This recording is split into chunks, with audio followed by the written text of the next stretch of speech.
기적이라는 말씀으로 선포되겠습니다.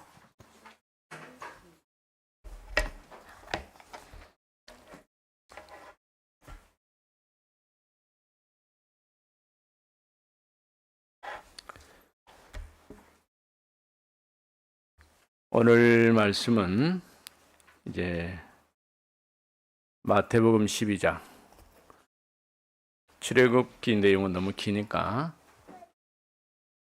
12장 28절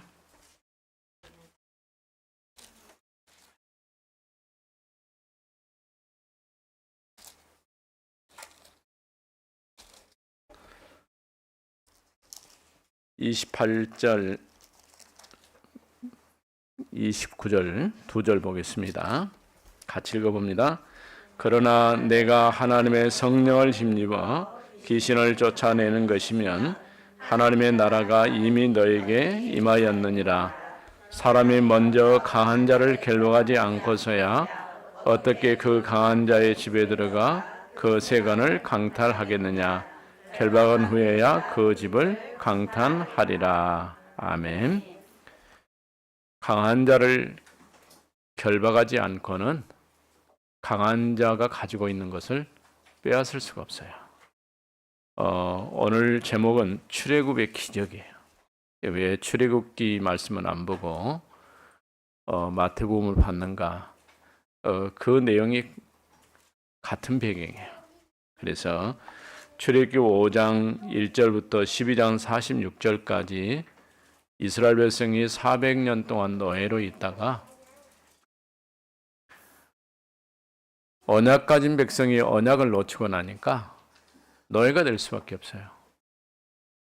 그러니까 우리가 뭘 잘못해서 이렇게 됐습니까가 아니라 영적으로 하나님 올바르게 복음 모르면 사단에게 잡힐 수밖에 없는 것이죠.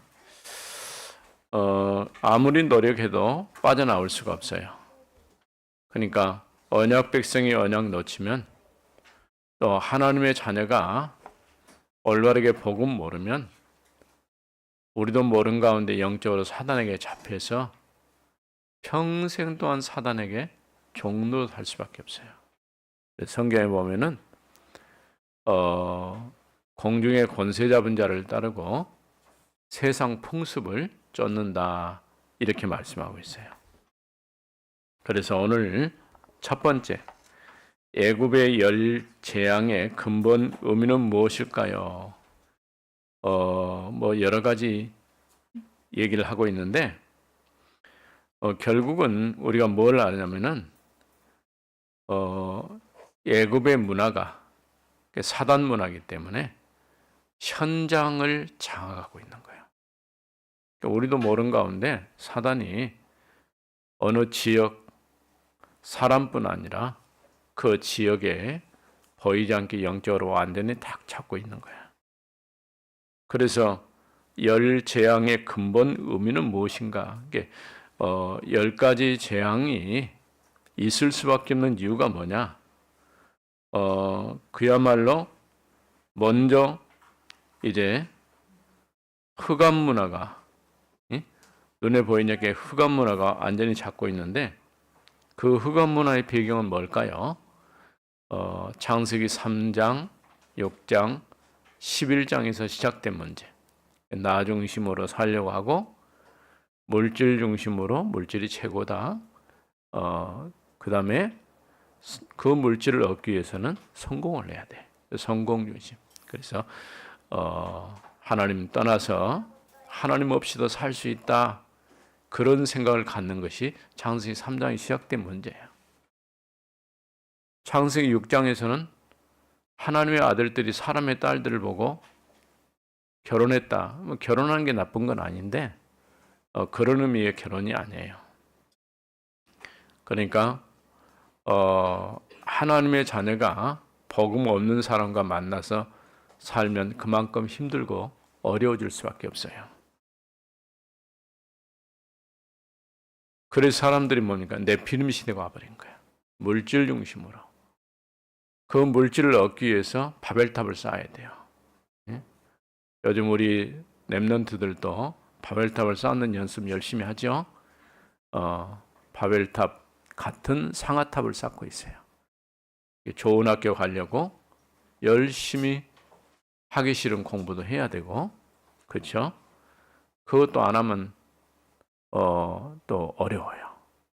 그러니까 결국은 뭐냐? 성공 중심, 성공해야 되니까. 이렇게 이제 이런 문화 속에서 살다 보니까 우리도 모르는 가운데 잘한 것 같지만은 잘하고 있는 게 아니고 영적으로 완전히 사단 문화 속에 들어가는 거예요. 이거는 다른 말로 하면 우상 문화죠. 하나님 없이 사는 것은 우상 문화예요. 하나님 없이 사는 것은 종교 생활과 같아요. 교회를 다녀도요, 복음을 정확히 모르고 하나님을 정확히 모르면요, 종교 생활을 벗어날 수가 없어요. 그러니까 내가 착해서 또 교회 열심히 다녀서 그게 구원받는 게 아니에요. 그거는 하나님의 자녀가 당연히 해야 될 일이고, 우리는 구원받은 하나님의 자녀의 축복을 누리면서 사는 거예요. 우리 렘넌트들이 어렸을 때부터 이런 비밀을 딱 가지고 살면 좋아요. 그렇죠? 하나님 말씀을 들으면 하나님 감사합니다. 오늘 말씀 주셔서 그 말씀 속에 내가 한 주간 이 말씀이 내 삶에 그대로 성취되게 해주세요. 구체적인 제목이 나와야 돼요. 그냥 하나님 말씀 들었으니까 말씀이 성취되게 해주세요. 그렇게 하지 말고, 만일에 오늘 출애굽의 기적이면 내게도 출애굽의 기적 같은 그런 하나님의 역사가 시작되게 하옵소서. 뭐 어떻게 그게 가능할까요? 바로 유월절 어린 양의 피 바른 날 출애굽의 기적이 일어났어요. 이 말은 다른 말로 하면 우리가 하나님께서 우리에게 약속하신 그 언약을 정확하게 붙잡으면 출애굽의 역사, 응답을 받게 되는 것이죠. 그래서 첫 번째 생각해야 할 거는 애굽의 열장의 근본 의미는 현장의 눈에 보이지 않게 영적으로 사단에게 잡혀 있다는 거예요. 이거를 깨트려야 돼. 그게 어떤 종교라든가 어떤 우상이라든가 이런 모습으로 나타났을 뿐이지 실제로 알고 보면은 완전히 이건 사단 문화예요. 이걸 깨지 않고는 절대 거기서 벗어날 수가 없어요. 그래서 두 번째 질문이 그거예요. 열 기적으로도 안 되는 이유가 뭘까요? 왜 이런 벗어날 수 없을까요? 나오고 싶은데 안 되는 이유가 바로 아까 얘기한 거지. 그 흑암 세력이 깨트려지지 않으면 절대 안 되게 돼 있어요. 그 흑암 세력이 뭐예요? 아까 얘기했죠. 창세기 3장, 6장, 11장에 시작된 문제라. 이게 해결이 안 되니까 뭐로 갑니까? 사도행전 13장, 16장, 19장 우상숭배, 점술, 또 무속 이런 우리도 모르는 가운데 뭔 어려움 당하면은 그런 걸 의지할 수밖에 없어요. 그래서 복음이 아닌 다른 걸로 우리는 깊이 각인뿌리 체질화되어 있는 거예요. 이런 것을 깨트려야 돼. 이건 흑암 세력을 깨트리지 않고는 절대 해결될 수가 없어요. 그러면 어떻게 깨트립니까? 망치 들고 깨요? 절대 그럴 수가 없죠. 그럼 어떻게 해야 될까요? 아주 간단하게 힘 안 들이고도 예수가 그리스도임을 선포하면 돼요. 그러니까 우리 렘넌트들이 아직 그건 모를 수 있어요. 근데 여러분 생각해 보세요. 내가 어느 지역을 가든지 집에 있든지 어디든지 늘 예수가 그리스도는 모든 문제 해결자, 왕 선지자, 제사장이다라고 선포해야 돼요. 이렇게 되면요 놀라운 일이 일어나는 거예요. 사단이 가장 두려워하고 싫어하는 이름이 예수가 그리스도시다. 이렇게 말하는 걸 싫어하는 거예요. 그러니까 비슷한 말은 해도 상관이 없어요. 근데 진짜 정확하게 그리스도는 모든 문제 끝냈다. 어떻게? 십자가의 죽으심과 죽은 자 가운데 부활하셔서 부활의 생명으로 오늘 예수 그리스도 믿는 모든 성도들 마음의 주님으로 찾아오신 거예요. 너무 중요한 거예요. 우리는 어릴 때부터 우리 렘넌트들이 이런 확실한 답을 가지고 있어야 돼요. 그러면 왜냐하면 내가 예수 믿고 하나님의 자녀도 늘 사단이 속여요. 사단이 내가 이제 하나님 없이 살 수 없겠지만은 그러나 우리를 자꾸 속이는 거예요. 그래서 공중의 권세 잡은 자를 따르며 세상 풍습을 쫓도록 자꾸 만들어요. 우리가 문화라고 즐기는 이런 모든 것들 가운데 사단 문화가 너무 많이 침투해 들어와 있어요. 그러니까 큰 사건을 만들고 어려움을 만드는 거예요. 어른들은 그게 어떤 중요한 뭔가 의미를 부여해가지고 자꾸 그걸 또 강조를 해요. 예, 참 어렵죠. 오늘 우리 이 땅에서 일어나고 있는 모든 사건, 사고의 배후에는 영적으로 사단 곧 흑암 문화가 자리 잡고 있어요. 그러면 어떻게 할까요? 6월절에 세 번째, 6월절에 해방된 이유는 무엇일까요? 그러니까 첫 번째가 뭐였냐면 현장에 눈에 보이지 않게 영적으로 사단이 잡고 있다. 두 번째가 뭐예요? 그 사단의 권세를 깨트려야 돼요. 사단의 권세를 깨트리면 다 끝날까요? 그렇지 않죠. 진짜 우리가 답을 가지고 있어요. 세 번째는 정말 정확한 답을 가지고 있어야 돼요. 그 답이 뭘까요? 하나님 우리에게 주신 언약이에요. 그 언약은 어떻게 우리에게 알려졌을까요? 희생제사를 통해서 드러났어요. 그래서 이스라엘 백성이 6월절 날 어린 양을 잡고 양의 피를 좌우 문설주에 발라라. 그 말은 발랐기 때문에 라기보다도 하나님의 언약 붙잡고 믿음을 고백하라는 거예요.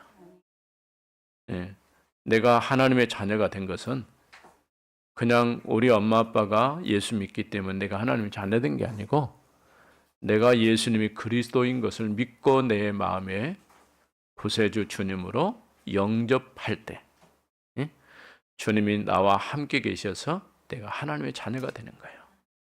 이게 굉장히 중요하죠. 이 희생제사는 뭘까요? 바로 대속제물. 내가 죽어야 될 그 자리에 누가?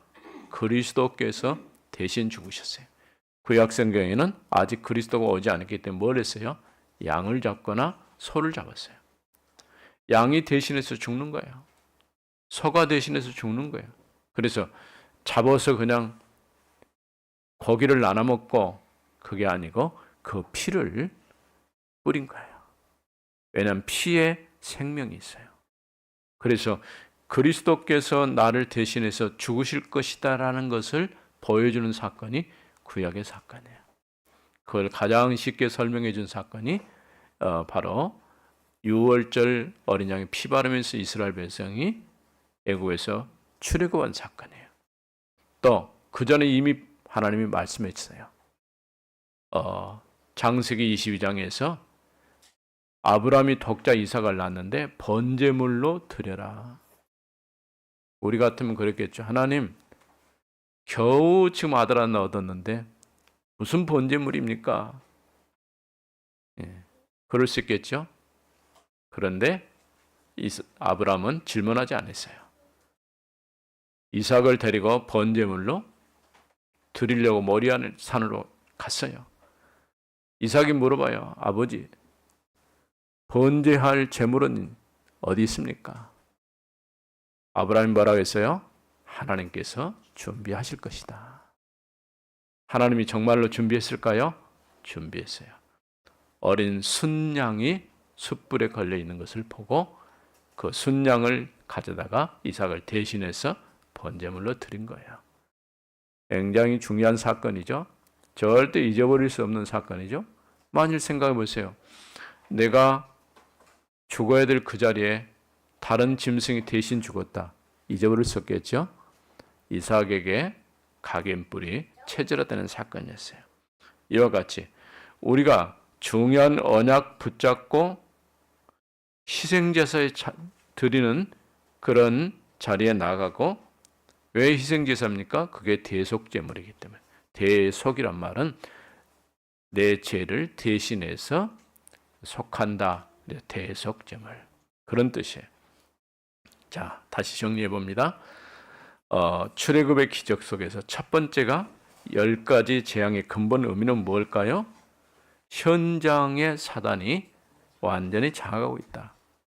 두 번째, 10기적으로도 안 되는 이유는 그 사단 문화 흑암 권세를 깨트려야 돼요. 그럼 흑암 문화 깨트리니 다 끝납니까? 안 돼요. 그거 해도 안 되는 거예요. 그때 세 번째로 6월절에 해방된 이유는 뭘까요? 바로 이 생제사의 주인공이신 그리스도가 모든 문제의 해답이에요. 이 답을 가지고 이번 한 주간도 사는 렘넌트들 되기 바랍니다. 하나님 감사합니다. 오늘도 하나님께서 주신 출애굽의 기적이라는 말씀을 들었습니다. 우리 렘넌트들이 이런 하나님의 언약 붙잡고 승리하게 하옵소서. 예수님 이름으로 기도했습니다. 아멘.